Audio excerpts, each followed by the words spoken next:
Our Full Democracy 2016 team of reporters covering all of the big pivotal races. Plus, we will have full analysis with Indiana's best team of political insiders.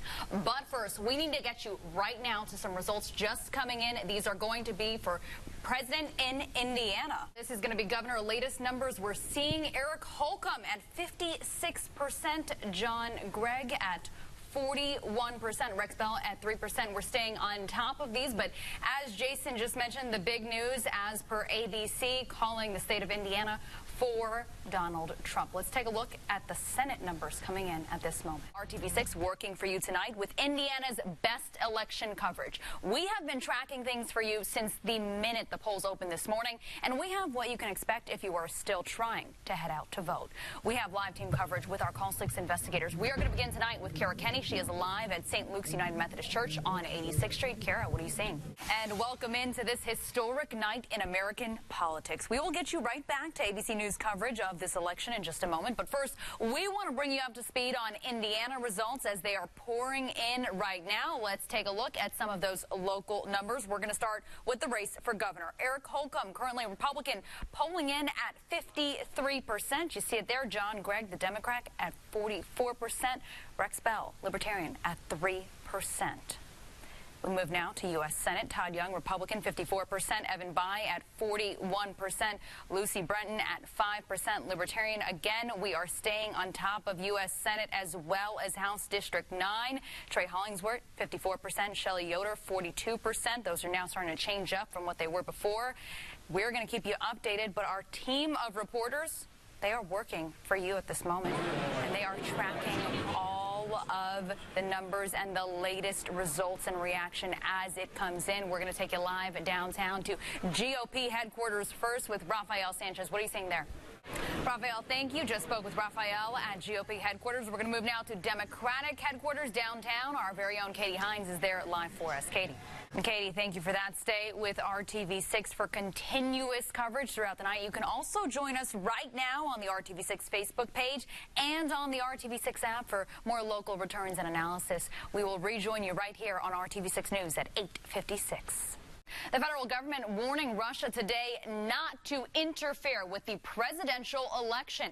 ABC News reporting Russia would face serious consequences if it does. That comes after top officials say the Kremlin authorized cyber attacks on American individuals and political institutions, including the Democratic National Committee this summer.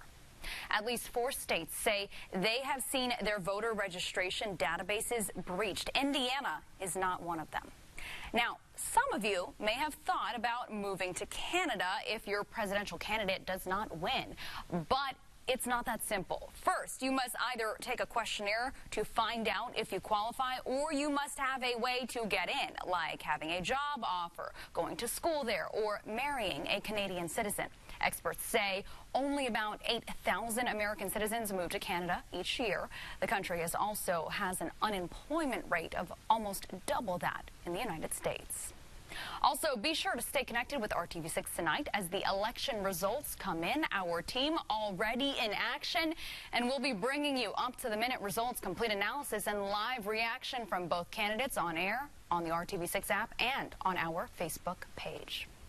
Caught on camera, it looks like a long voting line, but those waiting are actually looking to pay their respects to Susan B. Anthony.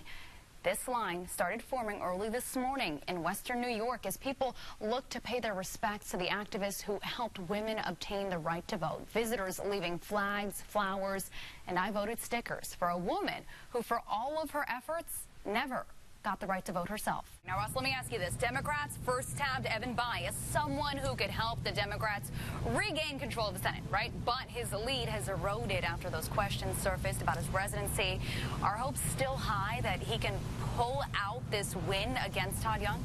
Liz, thank you. We can likely be sure as they're counting ballots of at least 2 votes in the race for president tonight, as both Hillary Clinton and Donald Trump have cast their ballots. RTV6's Jason Fechner leading that part of our coverage. Jason. We're going to move over one more time to Senate race, I'm told, because we're getting some new numbers coming in for that as well. If we can pull up that graphic, that's going to be for U.S. Senate. Todd Young coming in right now, 54%. And then Evan Bayh at 40%. You can see pretty close at this moment. So much going on. We're monitoring all all of these numbers. So we are going to kick it over to Jason Fechner. He's actually sitting on our couch over to my left with our political insiders. They are ready to break down everything that just happened. I want to thank you for joining us. Stick around, though. We're going to be back on at 7 o'clock. In the meantime, World News with David Mears. See you back.